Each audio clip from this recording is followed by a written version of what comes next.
Hello everyone. I welcome all of you to the 60th session of the course Energy Law. In today's session, we will examine a few selected case studies in India's clean energy transition. Let us quickly recap what we have discussed in the previous session. In the previous session, we examined green buildings. We started with the concept, followed by the regulatory and policy framework and green building rating systems. Then we examined energy, water and resource governance, and in the end, we also examined the challenges associated with green buildings governance. The case studies are Indian Oil Corporation Panipat, a success story in biofuels and industrial decarbonization. Kochi Green Hydrogen Hub, a success story in port-led decarbonization. And Rajiv Gandhi International Airport, Hyderabad, green building and sustainable infrastructure. Let's have a background analysis of these case studies. India's clean energy transition is increasingly being shaped not only by national policies and targets, but by on-ground projects that demonstrate how sustainability can be operationalized within existing institutions and infrastructure. Across sectors such as fuels, ports, and aviation-linked urban infrastructure, select initiatives have shown that decarbonization can be achieved through pragmatic integration of new technologies with legacy systems. Case studies such as Indian Oil Corporation's Panipat Refinery, the Kochi Green Hydrogen Hub, and Rajiv Gandhi International Airport, Hyderabad illustrate distinct but complementary pathways, biofuels embedded in refining operations, port-led green hydrogen ecosystems, and large-scale green building infrastructure. They reveal how regulatory support, industrial capability, and local governance can translate climate and energy goals into durable, replicable success stories within the Indian context. Let us examine the first case study, the Indian Oil Corporation's Panipat Refinery. The Indian Oil Corporation's Panipat Refinery has emerged as one of India's most successful and illustrative case studies in the practical deployment of biofuels at scale, demonstrating how existing biofuel infrastructure can be repurposed to support India's energy transition and circular economy objectives.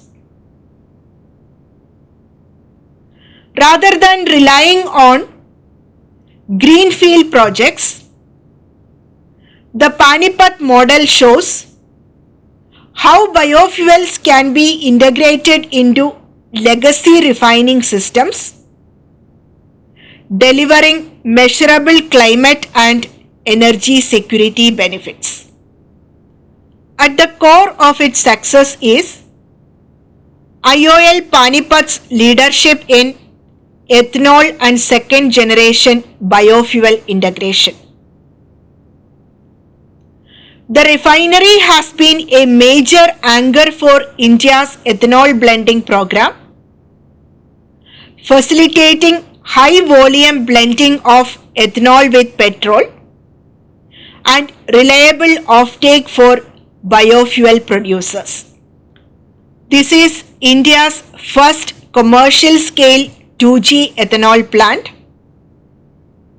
designed to convert residues, particularly paddy straw, into ethanol. This initiative directly addresses the twin challenges of crop residue burning and rural air pollution in northern India, while transforming waste biomass into valuable transport fuel. This project exemplifies circular economy principles by linking farm level waste management with downstream energy use. By aligning refinery operations with administered pricing and long-term procurement mechanisms, Panipat has helped stabilize the ethanol market and accelerate national blending targets. Technologically, the Panipat 2G plant deploys advanced biochemical conversion processes, enabling ethanol production from non-foods feedstock that would otherwise be burned or discarded. This has reduced pressure on food-based feedstocks and strengthened the sustainability profile of India's biofuel program.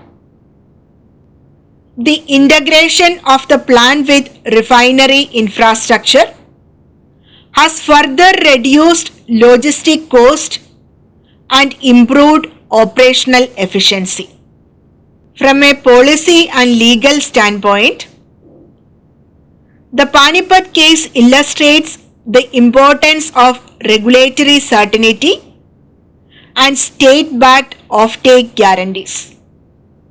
The project operates within the national policy on biofuels and benefits from central incentives, administered pricing, and assured procurement by oil marketing companies.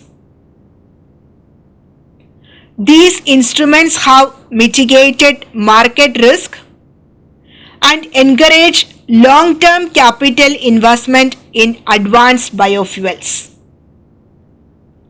The environmental and socio-economic impacts of the Panipat initiative are substantial. By sourcing agricultural residues from surrounding districts, the project provides additional income streams for farmers, supports rural supply chains, and reduces particulate pollution associated with stubble burning. Life cycle emissions from transport fuels are lowered, contributing directly to India's climate commitments and urban air quality goals. Let us examine the second case study, the Kochi Green Hydrogen Hub. The Kochi Green Hydrogen Hub has emerged as one of India's most promising success stories in the early implementation of the National Green Hydrogen Mission, demonstrating that how green hydrogen can move from policy ambition to on-ground institutional and industrial transformation. built around the strategic assets of Cochin Port, the hub illustrates how location, governance coordination, and demand aggregation can jointly enable clean energy innovation.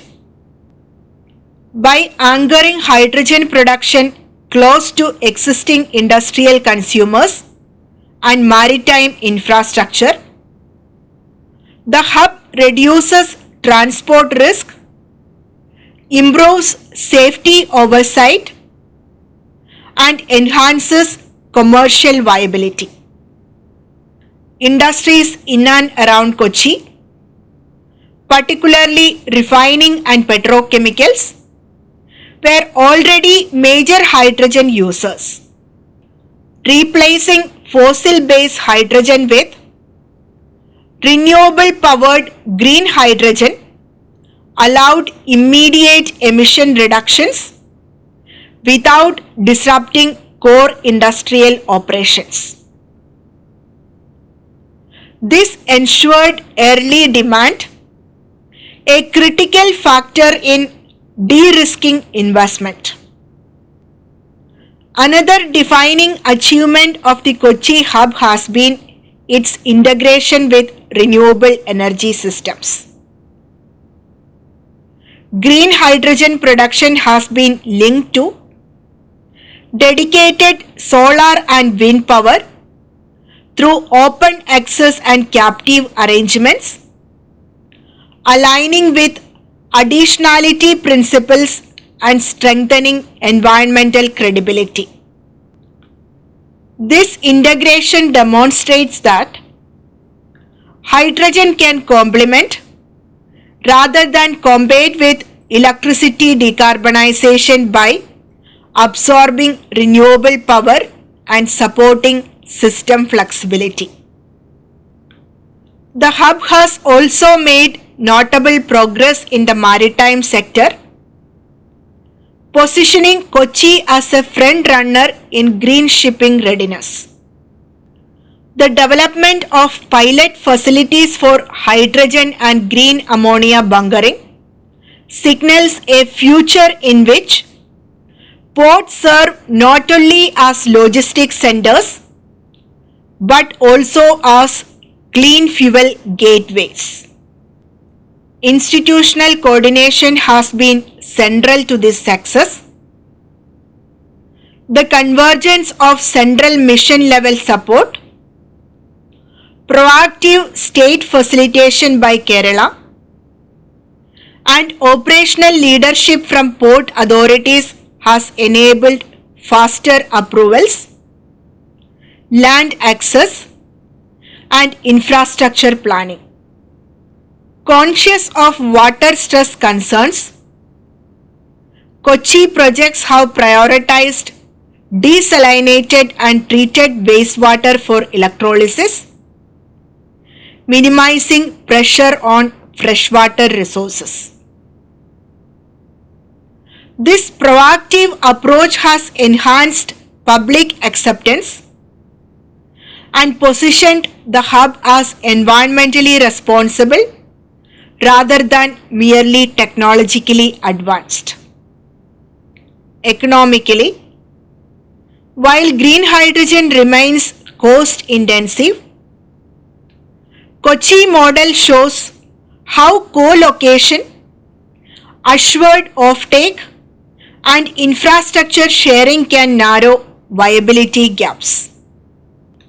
The hub has attracted private investment, encouraged technology partnerships, and created skilled employment, reinforcing the link between decarbonization and regional development. As India advances its hydrogen ambitions, Kochi exemplifies how green hydrogen can evolve from experimental pilots into visible functioning clean energy infrastructure, delivering climate benefits while strengthening industrial competitiveness and energy security. Let us examine the third case study, Rajiv Gandhi International Airport, Hyderabad, Green Building and Sustainable Infrastructure.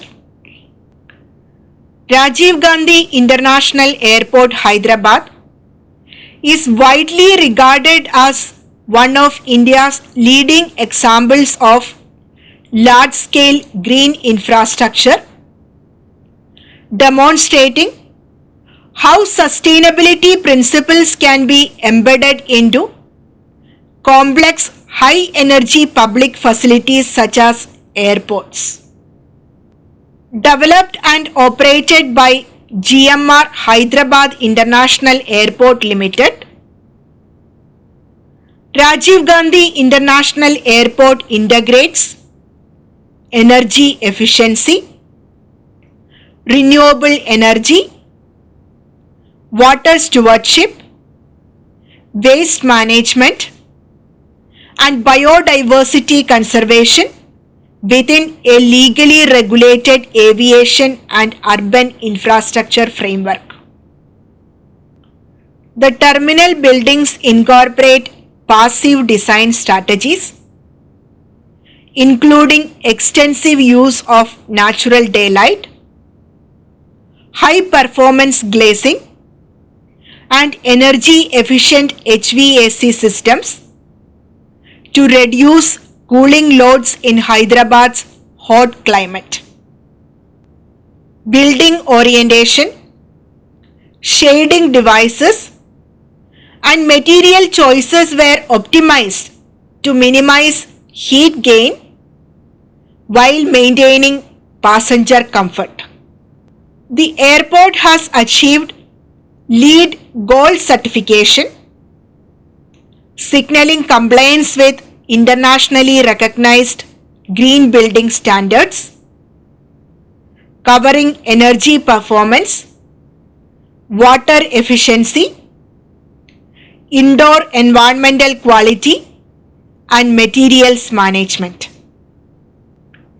Airports are energy-intensive infrastructure assets, operating round the clock and relying heavily on uninterrupted power supply. The airport addresses this challenge through a combination of energy efficiency measures and on-site renewable generation. The airport hosts one of the largest rooftop and ground-mounted solar power installations at an Indian airport, enabling a significant portion of its electricity demand to be met through renewable sources. Water governance is a critical dimension of RGIA's sustainability strategy. The airport employs rainwater harvesting systems, sewage treatment plants, and wastewater recycling, enabling near self-sufficiency for non-potable uses such as landscaping, flushing, and cooling.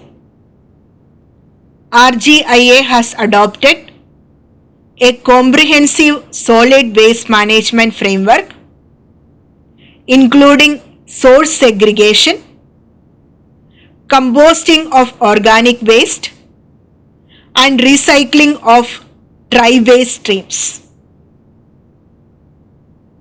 Construction and demolition waste from expansions and upgrades is managed in accordance with environmental regulations, reinforcing life cycle sustainability. Another distinctive feature of RGIA's green profile is its emphasis on biodiversity conservation. The airport campus includes extensive green cover, water bodies, and managed landscapes that support local flora and fauna. Initiatives such as the preservation of natural rock formations and ecological zones reflect compliance with environmental clearance norms and broader public trust principles concerning land use. As India expands its infrastructure to meet growth and climate commitments, Rajiv Gandhi International Airport, Hyderabad stands as a practical case study showing how green building principles can move beyond niche developments and become integral to sustainable national infrastructure planning. Let us conclude our discussion.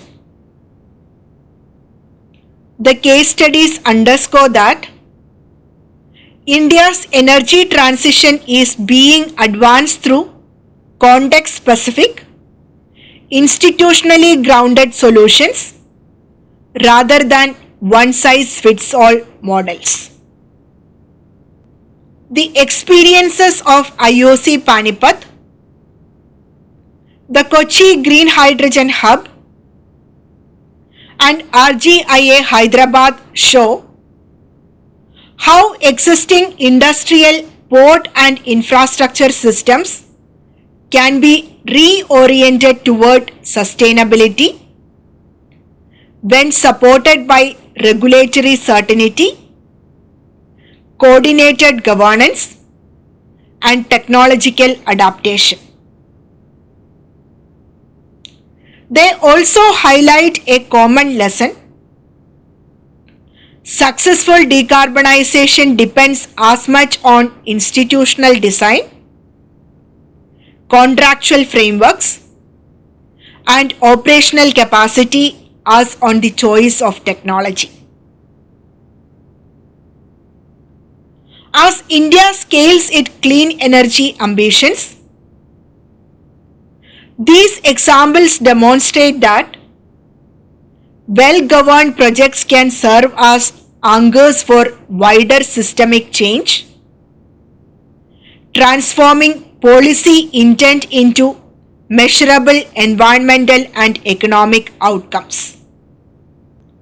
We are at the end of the course Energy Law. I thank all of you for your attention and wish you all good luck. Thank you and best wishes.